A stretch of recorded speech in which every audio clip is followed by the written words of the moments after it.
Seorang detektif bernama Chang He dan partnernya bernama Lee Chu sedang bermain pistol di shooting range. Mereka berdua sangat amat bosan karena baru-baru ini kasus pembunuhan mulai jarang. Mereka pikir karena cuaca lagi bagus jadi banyak orang tidak membunuh. Chang He dan Lee Chu mulai menginvestigasi kasus lama, yaitu kasus pembunuhan Chil Ko-dung. Pelakunya diperkirakan ada 2 orang. Karena ketua dan tim tidak mau mendengarkan, terpaksa Chang He bersama dengan partnernya saja yang akan menginvestigasi kembali kasus ini. Chang He pergi ke sebuah warnet bernama Warnet Opa. Jadi salah satu pelaku pembunuhan Chil Ko-dung, yaitu Jigu, itu sering pergi ke Warnet Opa. Dan pas banget penjaga warnet berkata bahwa baru-baru ini Jigu pergi ke sini untuk mengambil kembali dananya dari kartu prabayar yang dibeli tahun lalu. Sementara Lee Chu mengintai Warnet Opa, Chang He pergi pulang. Terlihat di perjalanan Chang He sempat tertidur karena ngantuk. Jadi Chang He mempunyai masalah tidur. Dia suka bangun dari tidur padahal baru saja tidur. Makanya karena tidak bisa tidur, Chang He sangat suka sekali mengintai seseorang. Chang He tinggal di sebuah wilayah bernama IPO. Wilayah tersebut ditenagai oleh nuklir. Kenapa Chang He tinggal di sana? Karena istrinya bernama Chung Wan bekerja di sebuah perusahaan tenaga nuklir. Jika tinggal di IPO, Chung Wan tidak perlu khawatir soal jarak ketika ingin bekerja karena dekat. Chang He dan Chung Wan mempunyai 1 anak laki-laki. Sekarang berada di asrama SMP dan sedang sibuk melakukan olimpiade matematika untuk 1 bulan ke depan. Setelah pulang, Chang He langsung memasakkan istrinya makanan. Chung Wan bertanya, kenapa Chang He tidak pindah ke sini saja, ke IPO? Jadi ternyata Chang He mempunyai 1 rumah lagi dan rumah tersebut dekat dengan kantor polisi, tempat di mana dia bekerja. Jadi ya, jika besok libur, Chang He bermalam di sini bersama dengan istrinya. Tetapi jika hari-hari bekerja, Chang He bermalam sendiri di rumah yang dekat dengan kantornya. Chung Wan berkata bahwa dia mendengar informasi 55% pernikahan tanpa seks berakhir perceraian. Chung Wan mulai khawatir karena pas banget dia dengan Chang He jarang melakukan seks. Tetapi mendengar hal itu, Chang He hanya bisa tertawa karena dia tahu teori itu tidak benar. Pasangan bisa hidup bahagia walaupun jarang melakukan seks. Kabar baik datang untuk Chang He. Terdapat kasus pembunuhan. Terlihat korban jatuh dari atas. Di telinga korban terdapat headset Bluetooth yang cukup mahal. Korban juga menggunakan cincin pernikahan. Terus juga menggunakan jam tangan yang sekarang sudah rusak. Jam tangan tersebut menunjukkan pukul 10.02 pagi di hari Senin. Bertanda si korban jatuh dari atas pada hari Senin di pukul 10.02 pagi. Chang He dan Lee Chu naik ke atas dengan menggunakan tali.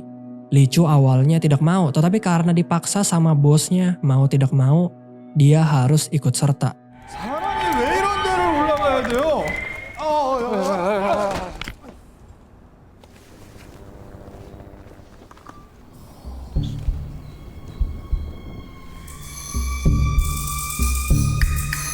따님이 미인이시네.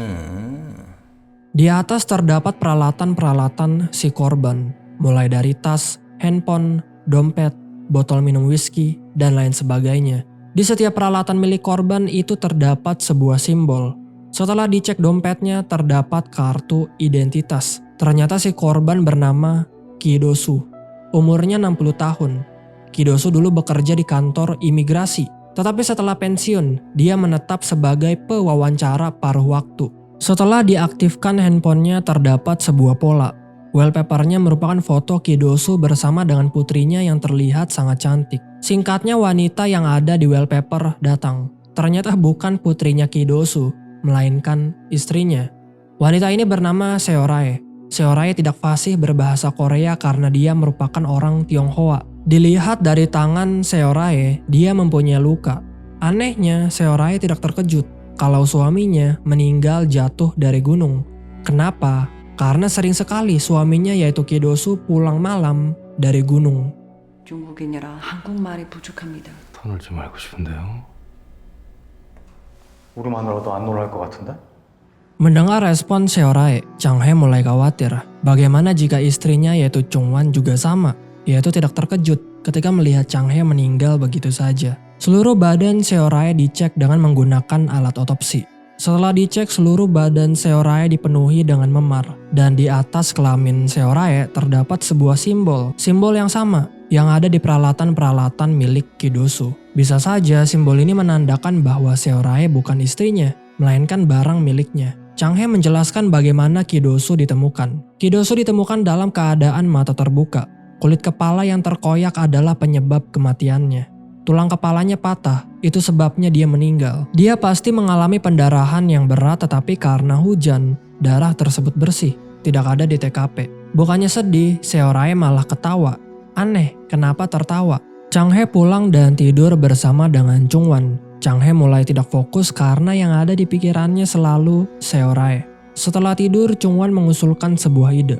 Karena seks bagus untuk tekanan darah dan kesehatan jantung, Chung Wan ingin melakukan hal ini setiap sepekan sekali. Meskipun saat mereka berdua saling membenci. Seorae ternyata bekerja mengurusi panti jompo. Setelah diselidiki oleh Chang He di hari Senin, Seorae mengurusi seorang nenek bernama Nenek Haitong. Bertanda di hari Senin ketika suaminya meninggal, Seorae ada pekerjaan, yaitu mengurusi nenek bernama Nenek Haitong. Berdasarkan kinerjanya, bosnya Seorae berkata bahwa Seorae merupakan perawat terbaik di perusahaannya. Soalnya banyak lansia yang berkata bahwa Seorae itu seperti cucunya, bukan perawatnya. Chang He dan Li Chu pun mengintai Seorae saat bekerja. Karena lapar, Li Chu membeli makanan. Chang He menyuruh Li Chu untuk membeli makanan yang murah saja, jangan yang mahal-mahal. Sementara Li Chu membeli makanan, Chang He kembali mengintai Seorae. Biasanya ketika mengintai, Chang He selalu mengimajinasikan dirinya berada di dekat orang yang dia intai. Chang He menelepon Seorae. Chang He berkata bahwa dia membutuhkan DNA Seorae. Kenapa? Soalnya di kuku milik Kidosu ditemukan DNA milik orang lain. Chang He ingin mencocokkan apakah DNA ini cocok dengan DNA milik Seorae. Sementara Chang He mengecek DNA, Li Chu pergi bertemu dengan Nenek Haitong. Li Chu bertanya, pukul berapa Seorae meninggalkan rumah ini? Karena ini adalah lansia, tentu Li Chu tidak mendapatkan jawaban yang dia inginkan.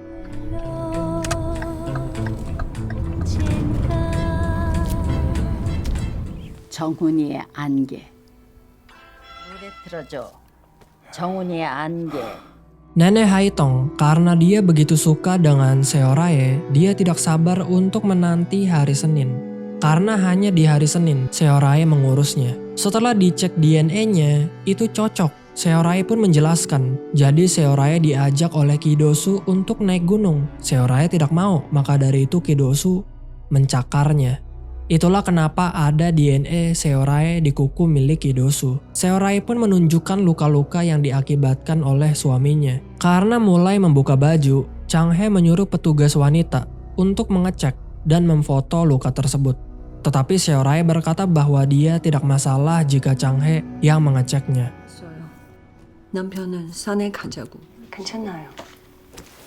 괜찮아요. 괜찮아요. 제가 했어요. 그렇게 싫으세요? 孔子说过 Seorae berkata setelah dia dilukai oleh suaminya berkata, dasar perempuan tidak berperasaan. Entah kenapa setelah mendengar hal itu, Chang He malah ketawa. Chang He bertanya, kenapa Seorae tidak suka gunung? Karena susah menjelaskannya dalam bahasa Korea, Seorae menggunakan Google Translate. Seorae mengatakan bahwa guru filsafat dari Tionghoa yang bernama Konfusius pernah berkata, orang bijak menyukai air, orang baik menyukai gunung. Aku bukan orang baik karena aku menyukai laut. Jadi ternyata kenapa Seorae suka ketawa, karena katanya jika dia tidak percaya diri dengan bahasa Koreanya, dia suka ketawa. Saatnya makan malam. Chang He membelikan Seorae makanan. Dan makanan yang dibeli merupakan sushi yang harganya bisa dikatakan cukup mahal. Tentu Li Chu benar-benar cemburu. Giliran dia aja tadi disuruh beli makanan yang murah. Setelah melakukan makan malam di ruang interogasi, Chang He mengajak Seorae untuk menggosok gigi di kamar mandi. Setelah gosok gigi, interogasi kembali dilakukan. 따라오세요.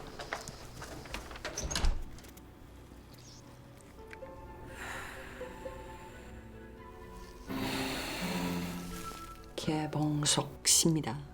Pada tanggal 17 Agustus tahun 2015, penjaga pantai menangkap sekelompok warga negara Tiongkok dimuat di kapal kargo di pelabuhan kota Pyeongtae. Sebanyak 37 lainnya dideportasi, tetapi kenapa hanya Seorae yang masih berada di Korea? Seorae pun menjelaskan. Seorae berkata bahwa dia berbeda dari mereka. Kakeknya Seorae ternyata dulu merupakan tentara pembebasan Korea. Mendengar hal itu, Chang Hae dan Lee Chu benar-benar kaget. Seorae pun menunjukkan bukti kalau kakeknya benar-benar merupakan tentara pembebasan Korea. Berkat Kidosu, suaminya Seorae, kakeknya Seorae mendapat tanda kehormatan untuk pembentukan negara. Karena tanda kehormatan tersebut, Seorae beserta dengan kakeknya sekarang resmi menjadi warga negara Korea. Setelah menginterogasi Seorae, Chang Hae mendapat kabar bahwa Chiku, pelaku pembunuhan Chil Ko-dung, sekarang berada di warnet Oppa. Tanpa mikir lagi, Chang Hae dan Lee Chu pun pergi ke warnet Oppa untuk menangkap Chiku. Chiku kabur, tentu Chang Hae dan Lee Chu pun langsung mengejarnya. Lee Chu sayangnya tumbang di pertengahan jalan karena capek berlari. Tetapi untungnya Chang Hae berhasil menangkap Chiku. Sebelum ditangkap, Chang Hae dan Chiku pun sempat bertengkar terlebih dahulu. Dan pas banget, Seorae datang lalu menyaksikan hal tersebut. 남주 일대에서 활발하게 항일 무장 투쟁을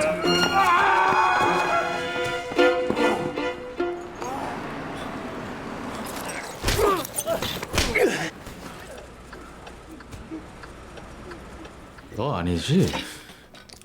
Chiku diinterogasi. Kini Chang Hae tahu kalau Chiku bukan pelakunya. Soalnya ketika bertarung dengan Jigu, Chang Hae tahu bahwa Jigu bukan tipe orang yang bisa membunuh seseorang. Berarti pembunuhnya adalah pelaku yang satunya lagi, bernama Sano. Jigu berkata bahwa Chang Hae tidak akan bisa menangkap Sano. Sano akan membunuh Chang Hae serta Lee Chu. Lalu setelah itu, dia akan melakukan bundir daripada harus masuk penjara karena perbuatannya. Chang Hae marah kepada Lee Chu.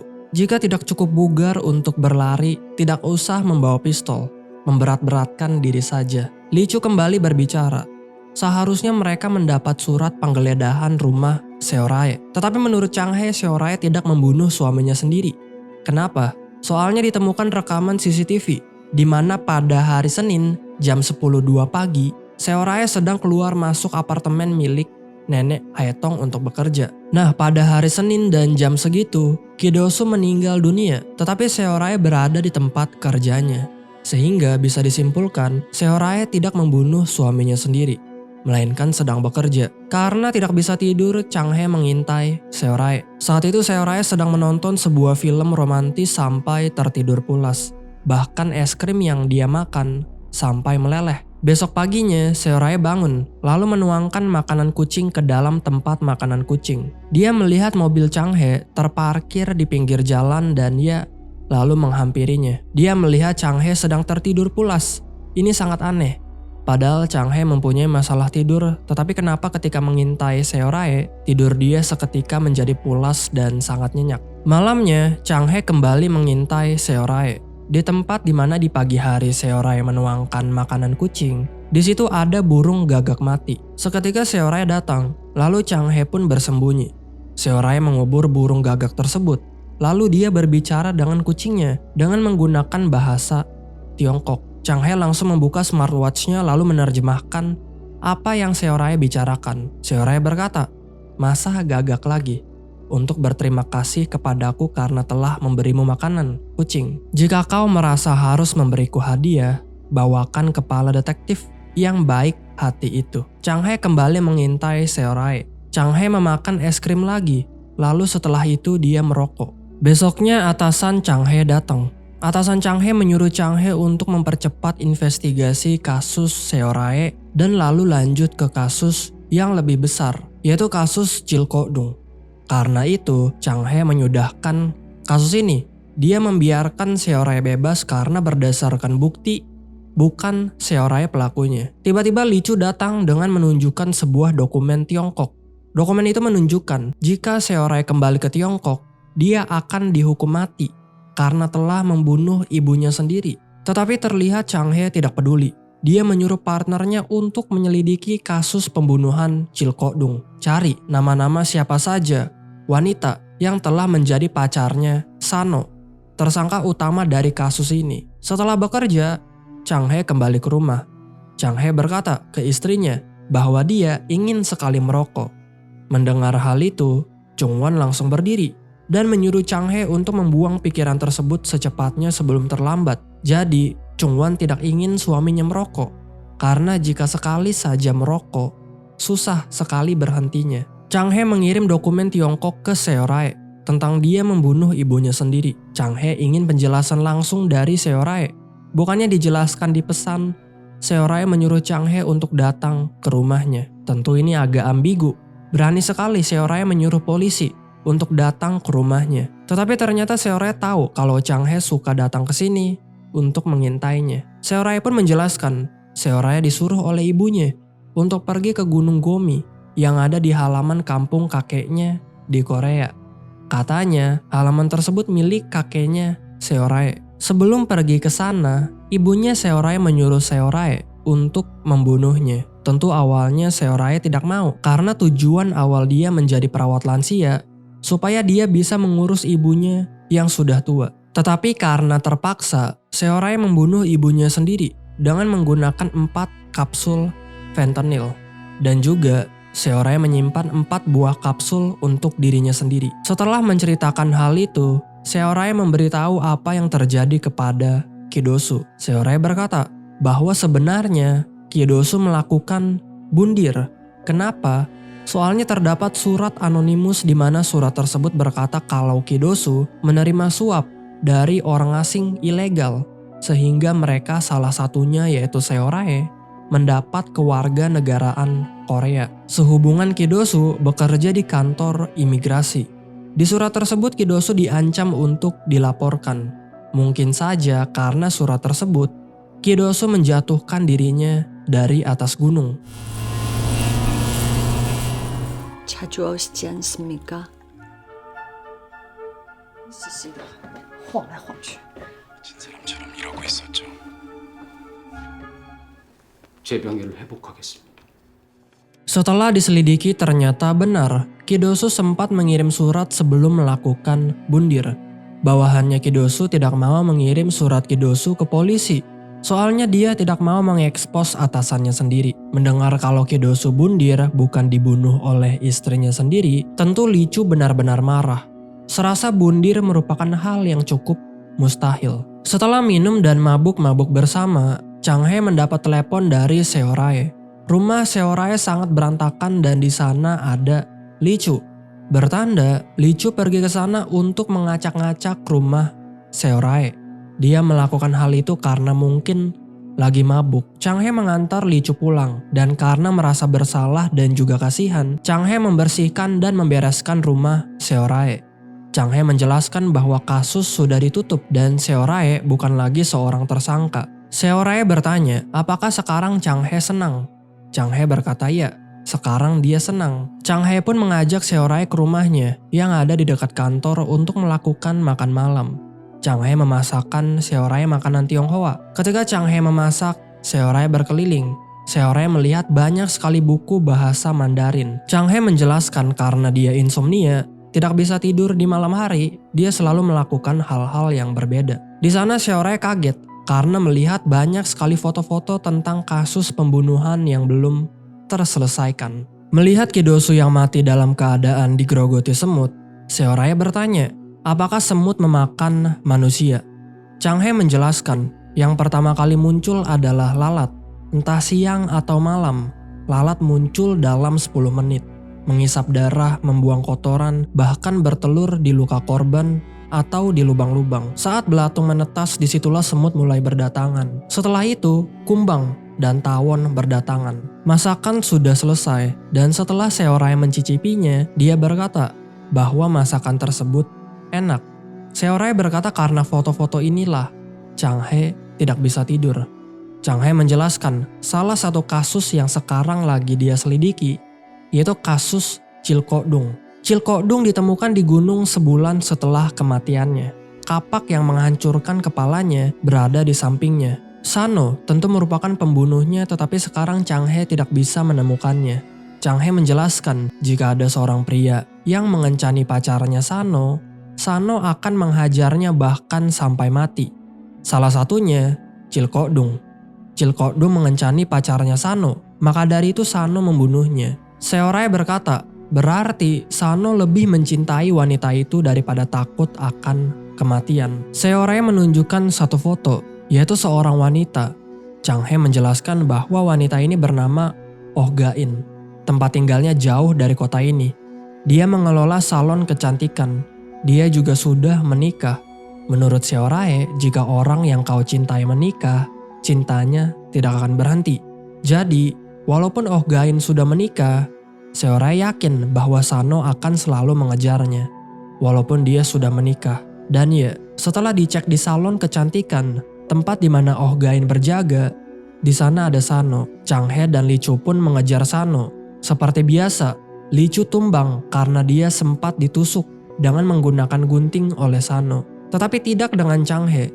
Dia berhasil mengejar Sano. Tetapi daripada di penjara, Sano lebih memilih bundir. Sebelum bundir, Sano menyuruh Chang He untuk memberikan pesan ke Oh Ga-in. Aku menderita karenamu, tetapi tanpamu hidupku terasa hampa.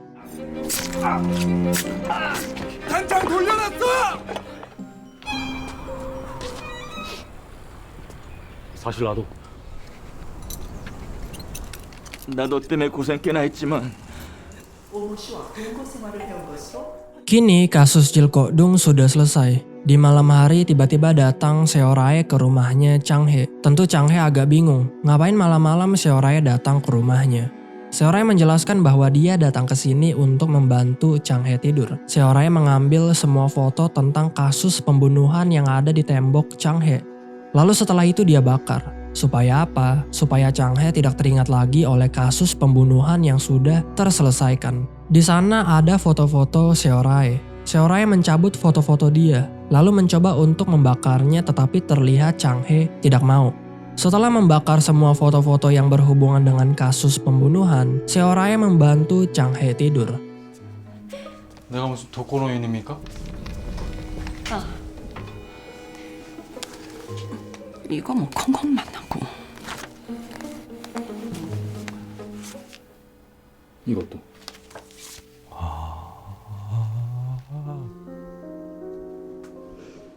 Jadi, Seorae mempunyai sebuah metode. Metode ini diciptakan oleh Angkatan Laut Amerika Selatan. Seorae menyuruh Chang He untuk menutup matanya. Lalu setelah itu Chang He disuruh mendengarkan nafas Seorae. Coba cocokkan nafasnya dengan nafas milik Seorae. Dan ya, metode ini berhasil. Chang He tertidur pulas. Setelah itu, Chang He dengan Seorae mulai akur. Mereka berdua pergi ke tempat sejarah Tionghoa. Chang He sempat menyentuh tangan Seorae. Dan Chang He tersadar, tangan Seorae banyak kapalan. Chang He pun langsung memberikan tangan Seorae krim pelembut. Setelah itu mereka berdua jalan bersama dan ngobrol sana-sini. Chang He menjelaskan bahwa setengah jumlah mayat di TKP dari semua kasus pembunuhan itu matanya terbuka. Chang He berjanji kepada mayat-mayat tersebut bahwa dia akan menangkap pembunuhnya. Chang He juga menjelaskan bahwa dia sangat takut dengan TKP yang penuh dengan darah. Bukan karena warna merahnya, tetapi karena baunya. Setelah itu Seorae juga sempat mengecek barang apa saja yang dibawa oleh Chang He yang ada di kantongnya. Seorae menjelaskan kalau hal yang membuat dia takut adalah tempat tinggi. Seorae sempat mendengarkan apa saja yang direkam oleh Chang He ketika mengintainya. Mendengar rekaman dan perkataan Chang He, terlihat Seorae menangis. Seorae mencoba untuk menghapus rekaman tersebut tetapi terlihat Chang He langsung panik. Malamnya, Chang He dan Seorae memasak bersama. Saking ingatnya dengan kasus ketika Seorae membuka handphonenya dengan PIN, Chang He tahu bahwa PIN tersebut merupakan tanggal kematian ibunya Seorae. Semenjak dekat dengan Seorae, Chang He suka mendengarkan lagu yang sering diputar oleh Seorae, yaitu lagu berjudul The Mist. Ketika sedang dekat dengan Chang He, Chung Wan tiba-tiba marah. Kenapa? Dia mencium kalau bajunya Chang He itu bau rokok. Chung Wan mengira bahwa Chang He sudah mulai merokok lagi. Chang He berbohong bahwa partnernya, yaitu Lee Chu, banyak merokok di kantor, jadi baju dia bau rokok. Seperti biasa, malamnya Chang He tidak bisa tidur. Maka dari itu di tengah malam Chang He bertanya ke Seorae, apakah sudah tidur? Seorae berkata bahwa sekarang dia berada di rumah sakit, mengurusi nenek yang hari Selasa. Chang He bertanya, Bagaimana dengan nenek yang Seorae selalu urusi di hari Senin, yaitu Nenek Haetong? Seorae berkata bahwa dia mengkhawatirkannya. Disitulah Chang He merelakan dirinya untuk dia saja yang mengecek Nenek Haetong. Seorae pun senang. Seorae menyuruh Chang He untuk ambil buku catatan hijau yang ada di rumahnya, lalu bacakan buku catatan tersebut kepada si nenek. Chang He pun mengambil buku catatan hijau tersebut di rumah Seorae. Lalu setelah itu pergi ke rumah si nenek yang biasa Seorae urusi di hari Senin, yaitu Nenek Haetong. Chang He membacakan buku catatan tersebut, lalu setelah itu memijat si nenek.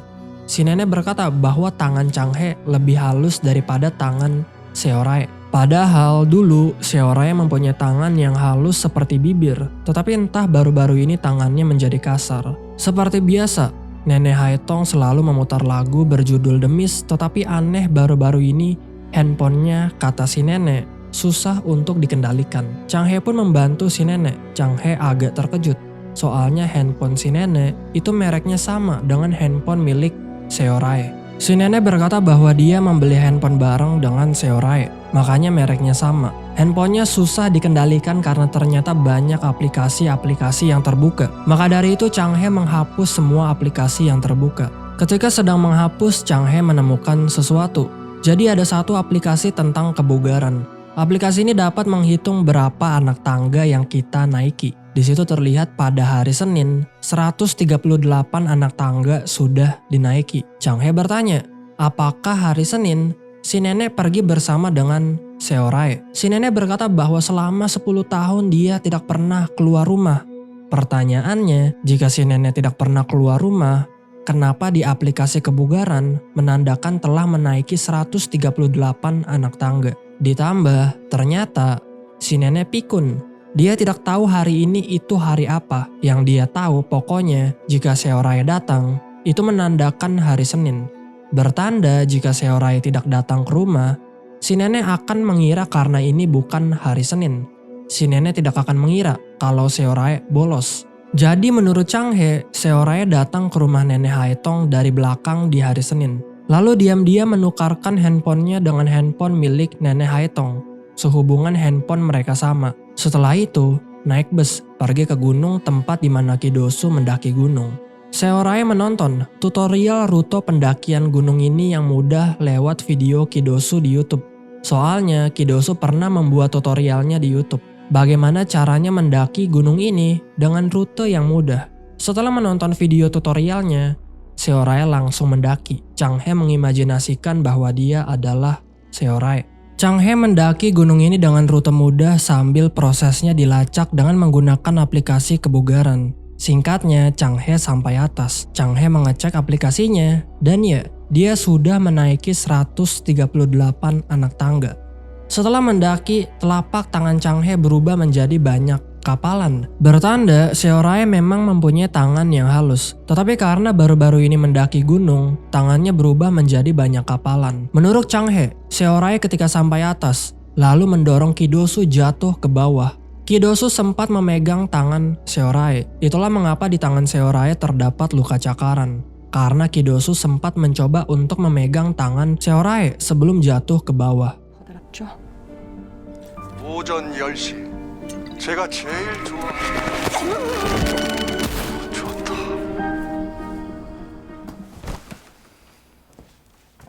왜 경찰을 안 믿어요? Chang He kecewa karena dia merasa sudah dibohongi oleh Seorae.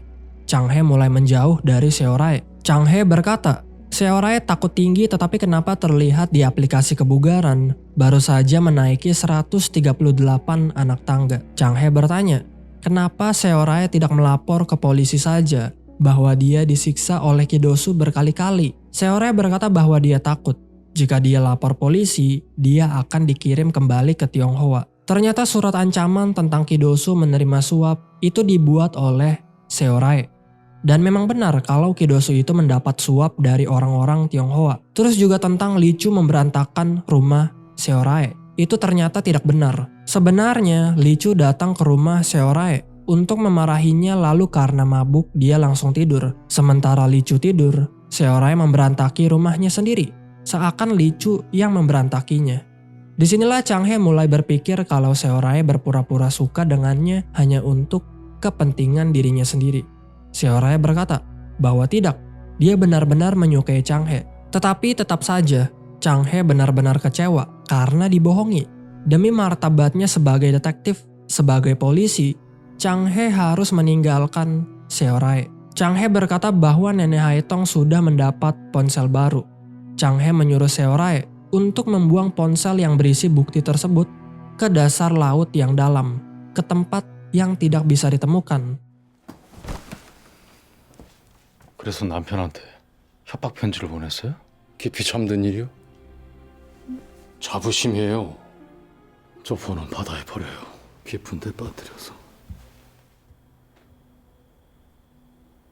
선생님, 13 bulan kemudian, Chang He dan Chung Won pergi ke dokter psikiater. Mereka pergi bertemu dengan dokter psikiater untuk mengatasi masalah tidur Chang He. Tetapi terlihat semua solusi yang diberikan oleh dokter itu tidak akan berhasil. Setelah pergi ke dokter, Chang He dan Chung Won memotong buah dilema bersama. Konon katanya buah dilema dapat menunda menopause wanita.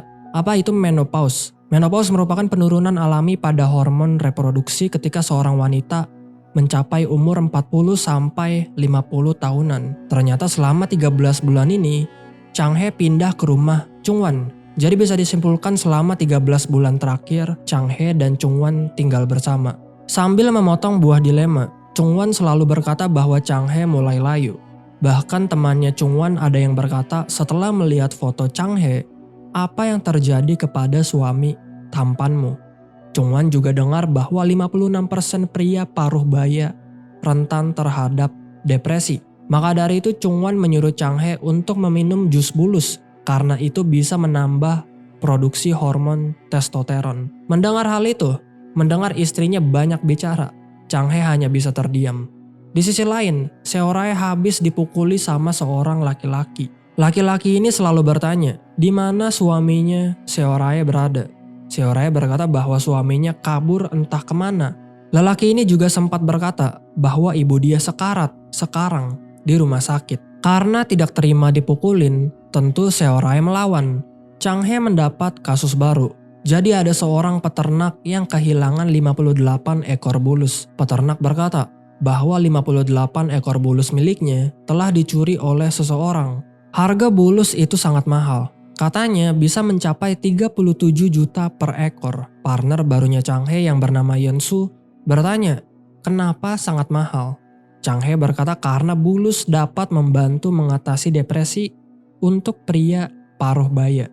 Terlihat Yeon-su sangat kagum dengan Chang He. Kenapa kagum? Karena Chang He memiliki banyak sekali pengetahuan dan juga merupakan seorang legenda detektif. Di sisi lain, Seorae sedang santai menonton film romantis. Tiba-tiba suaminya menelepon.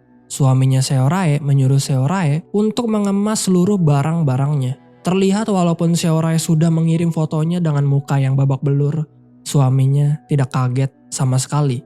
Jadi si laki-laki yang memukuli Seorae itu disebut dengan tukang tampar.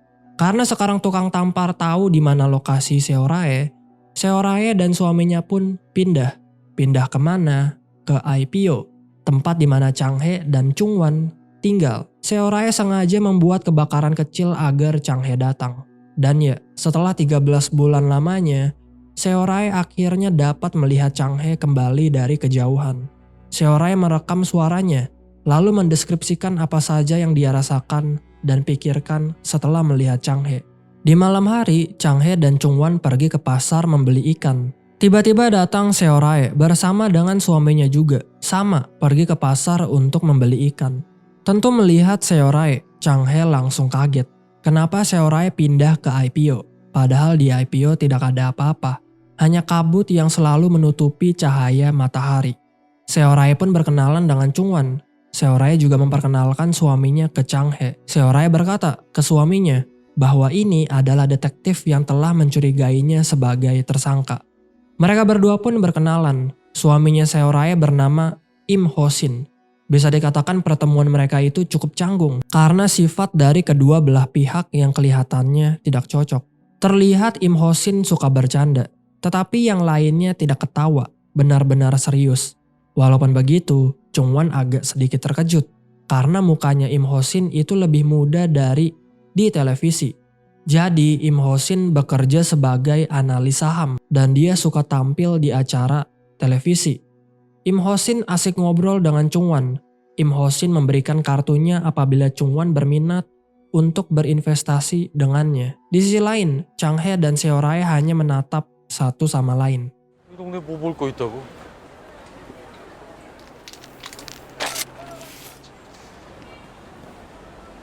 그렇게 근거 없이 원전 공포 팔아먹는 드라마는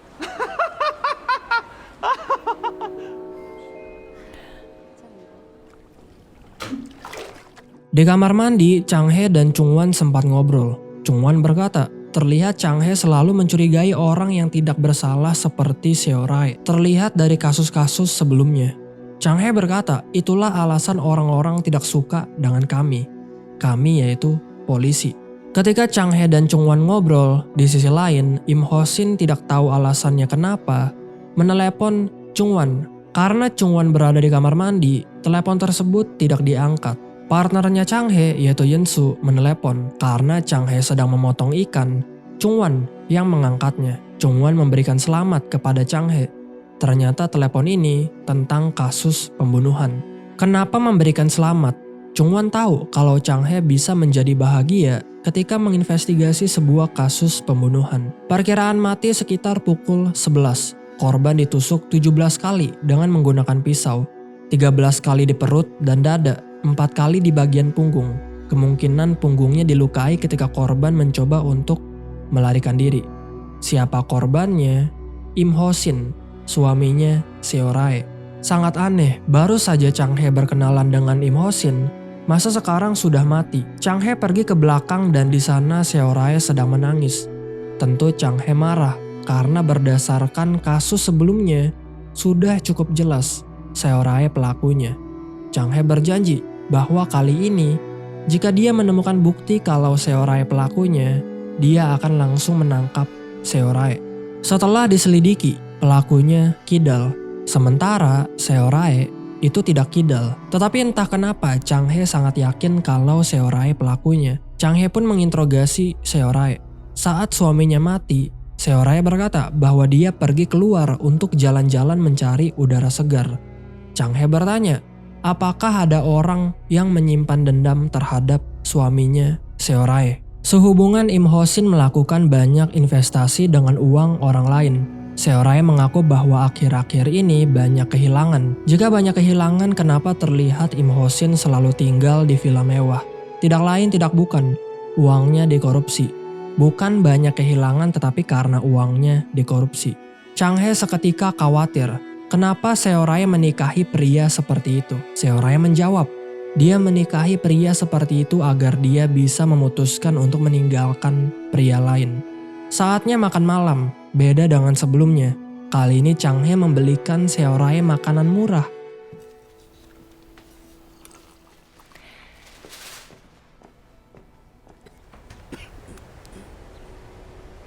Chang-hye pergi ke lapangan dan bertanya orang sekitar, apakah pernah melihat Seo-rae di malam suaminya dibunuh? Dan ya, ada yang melihat. Dan pas banget, ketika mereka sedang foto bersama, di belakang ada Seo-rae. Chang-hye datang ke rumahnya Seo-rae. Dan di saat itu juga Seo-rae memeluknya. Chang-hye bertanya, apa alasan sebenarnya Seo-rae pindah ke sini? Seo-rae tidak mau menjawab karena Chang-hye bertanya terus, apa yang sangat penting jika Seo-rae pindah ke sini? Di sisi lain, ketika sedang bekerja, Chungwan diberikan koran berita terkini. Dan isinya terdapat sebuah info di mana Im Ho-shin meninggal dunia karena dibunuh. Chang-hye mulai mencari bukti-bukti di rumah Seo-rae. Chang-hye menemukan bekas bakaran pakaian. Dan pakaian tersebut merupakan pakaian yang Seo-rae pakai saat suaminya mati. Seo-rae pun menceritakan hal yang sebenarnya. Dia habis pulang dari jalan-jalan, lalu mencium bau darah. Yang ada di pikiran Seo-rae adalah Chang-hye. Karena Seo-rae teringat kalau Chang-hye sangat takut dengan bau darah. Maka dari itu, karena Seo-rae tahu Chang-hye akan datang menyelidiki kasus ini, dia mulai membersihkan kolom renangnya dan mayatnya. Supaya nanti ketika Chang-hye datang, bau darahnya sudah tidak begitu kuat. Sebegitu cintanya Seo-rae dengan Chang-hye. Setelah membersihkan kolam renang dan mayatnya, Seorae langsung membakar busana yang dia pakai. Tetapi apa yang dilakukan Chang Hae? Chang Hae menangkap Seorae karena dia sudah mengaku telah merusak bukti. Chang Hae menyuruh Yeon-soo untuk menerjemahkan seluruh rekaman suara yang ada di jam pintar milik Seorae. Setelah itu, Seorae melakukan tes kebohongan. Seorae ditanya, apakah dia seorang pria? Apakah dia pernah membunuh seseorang? Apakah dia membunuh suaminya sendiri, yaitu Im Ho-shin? Setelah dicek, Seorae tidak berbohong. Dia bukan seorang pria. Dia pernah membunuh seseorang dan seperti yang kita tahu, itu adalah ibunya sendiri. Dan dia tidak membunuh suaminya sendiri. Chang Hae mengantar Seorae ke kantor polisi. Terlihat setelah sekian lama, Chang Hae tertidur pulas. Yeon-soo mendapat informasi baru. Yeon-soo mengecek plat nomor yang ada di villa baru-baru ini. Setelah dicek muncul satu orang bernama Sa Cheol-song, si tukang tampar. Yeon-soo memeriksanya dan dituliskan bahwa Sa Cheol-song pernah dipenjara atas dasar pelecehan. Sa Cheol-song juga pernah ditipu oleh suaminya Seorae, yaitu Im Ho-shin. Mungkin itulah kenapa Sa Cheol-song memukuli Seorae, karena ingin tahu di mana suaminya Seorae berada. Chang Hae dan Yeon-soo menangkap Sa Cheol-song. Saat itu, Sa Cheol-song sedang berada di kuburan untuk ibunya. Ya, ibunya Sa Cheol-song baru-baru ini telah meninggal. Sa Cheol-song merupakan orang kidal. Dia menjelaskan bahwa uang ibunya sebesar 3,38 miliar hasil penjualan selama 10 tahun, 18 jam sehari, semuanya diberikan kepada Im Ho-shin untuk diinvestasikan. Tetapi sudah ditunggu cukup lama. Hasil investasi tersebut nihil. Setelah diselidiki, Sa Cheol-song menemukan kalau Im Ho-shin sering berfoya-foya, menginap di hotel, bermain judi, membelikan istrinya pakaian dan tas mewah, pokoknya hidup seperti raja. Sa Cheol-song berkata bahwa awalnya ibunya sehat walafiat, tetapi setelah ketipu oleh Im Ho-shin, dia menjadi jatuh sakit dan sekarang meninggal dunia. Sa Cheol-song mengaku bahwa dialah yang membunuh Im Ho-shin. Dia tidak disuruh oleh siapa-siapa. Dia sendiri yang menemukan Im Ho-shin lalu membunuhnya saat itu juga di kolam renang. Yang menjadi pertanyaan, kenapa Sa Cheol-song tahu kalau Im Ho-shin dan Seorae pindah ke IPO? Karena ternyata secara diam-diam Sa Cheol-song memasangkan aplikasi pelacak di handphonenya Seorae. Yeon-soo agak bingung kenapa Chang Hae tidak senang sama sekali, padahal baru saja memecahkan kasus pembunuhan pertama di IPO. Pas banget ada info dari radio polisi kalau ada 2 orang sedang melarikan diri dengan menggunakan motor telah mencuri bulus. Chang Hae pun mengejarnya dan berhasil, tetapi sayangnya ini yang terjadi.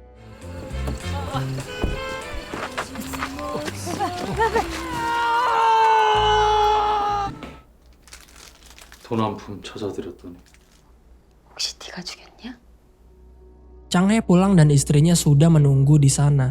Chung Won telah mengecek HP-nya dan di situ Im Ho-shin sempat menelepon. Sekarang Im Ho-shin sudah meninggal dan Chung Won berpikir bahwa Chang Hae telah membunuhnya karena cemburu. Disinilah Chang Hae merasakan apa yang dirasakan oleh Seorae, dituduh sebagai pembunuh. Besoknya Chang Hae menyuruh Yeon-soo untuk mengecek nomor handphonenya Im Ho-shin. Dan setelah dicek terakhir kali handphonenya Im Ho-shin itu berada di tempat di mana Seorae tertangkap oleh kamera. Jadi ternyata di sana Seorae mencoba untuk membuang handphonenya Im Ho-shin. Malamnya Chang Hae membaca hasil terjemahan dari rekaman suara yang ada di jam pintar milik Seorae. Membaca hal tersebut Chang Hae tertawa karena Seorae mendeskripsikan Chang Hae dengan kalimat-kalimat yang lucu. Tetapi ada juga pernyataan-pernyataan yang membuat Chang Hae menjadi emosional. 像我想的。一个晚上，他在外面偷看我，一来就问我是为了这么干才来的离谱吗？ 이러려고 위포에 왔어요? 그럼 어딘데요? 호미산다. 한국 가면 自己又活过来了。 그날 밤 시장에서 우연히 나와 편하게 대해주세요. 늘.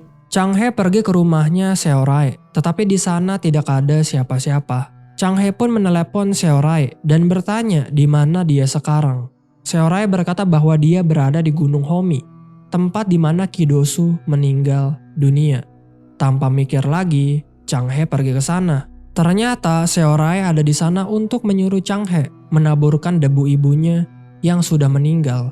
Seorae menyuruh Chang He karena selama ini hanya Chang He merupakan pria yang bisa dipercaya. Seorae mulai menjelaskan kenapa dia menikahi pria seperti itu. Karena katanya pria terpuji seperti Chang He tidak mungkin mau menikahinya. Seorae menyatakan cintanya ke Chang He, tetapi tetap saja Chang He masih menganggap Seorae sebagai tersangka.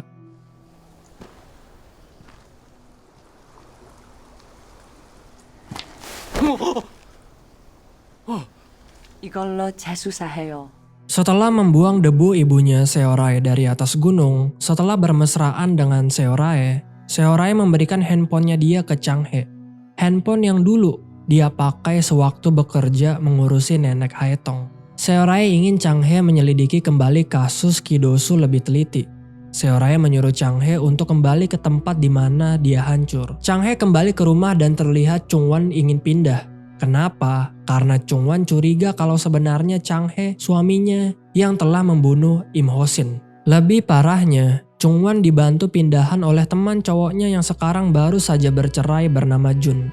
Jadi bisa disimpulkan hubungan Chang He dengan Chung Wan sepertinya akan berakhir. Chang He masuk ke rumah, memakai alat yang diajukan oleh dokter agar bisa tidur. Ketika ingin tidur, yang dia pikirkan hanyalah Seorae. Ketika di mobil, pertama kali tidur pulas itu bersama dengan Seorae. Besoknya, ditemukan handphonenya Im Ho Shin di laut. Chang He berhasil memperbaikinya dan di situ terdapat SMS percakapan antara Im Ho Shin dengan Seorae. Jadi ternyata alasan Im Ho Shin menelepon Chung Wan itu untuk memberitahu bahwa Seorae suka dengan Chang He. Kenapa? Soalnya Im Ho Shin menemukan rekaman suara milik Seorae dan rekaman tersebut berisi betapa sukanya dia dengan Chang He. Cemburulah Im Ho Shin lalu dia menelepon Chung Wan untuk merusak hubungan Chung Wan dengan Chang He. Karena tidak mau merusak hubungan seseorang, Seorae mencoba melakukan sesuatu. Chang He menginterogasi Sa Cheol Song. Chang He bertanya apakah Seorae sempat datang ke rumah sakit untuk mengunjungi ibunya Sa Cheol Song. Sa Cheol Song berkata iya. Jadi Seorae berkata karena sama-sama orang Tionghoa, Seorae cukup prihatin dengan keadaan ibunya Sa Cheol Song. Seorae pun memijat-mijat ibunya Sa Cheol Song. Dan katanya Sa Cheol Song ketika ibunya dipijat oleh Seorae, ibunya merasa senang. Maka dari itu sementara ibunya ditemani oleh Seorae, Sa Cheol Song pergi keluar untuk makan. Tetapi ketika kembali, ibunya terbaring dengan nyaman berbicara tentang betapa mengantuknya dia. Lalu setelah itu meninggal dunia. Jadi tebakan Chang He, Seorae membunuh ibunya Sa Cheol Song dengan memberikan 4 butir obat fentanyl. Lalu karena ibunya sudah mati, Sa Cheol Song pun langsung pergi ke tempat di mana Im Ho Shin berada, lalu membunuhnya saat itu juga. Jadi bisa disimpulkan, kematian ibunya Sa Cheol Song dan Im Ho Shin itu karena Chang He. Seorae tidak mau merusak hubungan Chang He, maka dari itu dia mengkambing hitamkan Sa Cheol Song dengan Im Ho Shin. Karena sekarang Im Ho Shin sudah meninggal, Chung Wan tidak akan tahu rekaman suara milik Seorae sehingga hubungan mereka akan baik-baik saja. Tetapi seperti yang kita tahu sekarang, hubungan mereka malah akan berakhir. Chang He bertanya, rekaman apa yang ingin disebarkan oleh Im Ho Shin? Seorae berkata rekaman Chang He. Rekaman Chang He berkata bahwa dia mencintai Seorae. Tentu Chang He agak bingung, sejak kapan dia pernah berkata seperti itu kepada Seorae. Mendengar hal itu, Seorae benar-benar tidak menyangka. Bisa-bisanya Chang He lupa akan momen mereka bersama. Karena sudah capek, Seorae memutuskan teleponnya. Di situ Chang He benar-benar frustasi. Dia langsung dengan cepat pergi ke titik lokasi milik Seorae. Sehubungan Sa Cheol Song pernah memasangkan aplikasi pelacak di handphone milik Seorae. Chang He sampai, dia langsung mengambil handphone milik Seorae di mobil. Dia hafal PIN milik Seorae. PIN-nya merupakan tanggal di mana ibunya Seorae meninggal. Setelah dibuka, Chang He memutarkan rekaman suaranya. Ada suara di mana dia berkata, buang ponsel itu ke dasar laut, di tempat yang dalam yang tidak bisa ditemukan. Kalimat tersebut seperti sebuah metafora mengatakan kalau Chang He mencintai Seorae. Terlihat dari dulu semenjak berpisah, rekaman tersebut selalu Seorae dengarkan. Chang Hae mulai sadar dan dia mencoba untuk mencari Seorae, tetapi sepertinya sudah terlambat. 사랑한다고 하는我当然就看是的。 답답해 정말.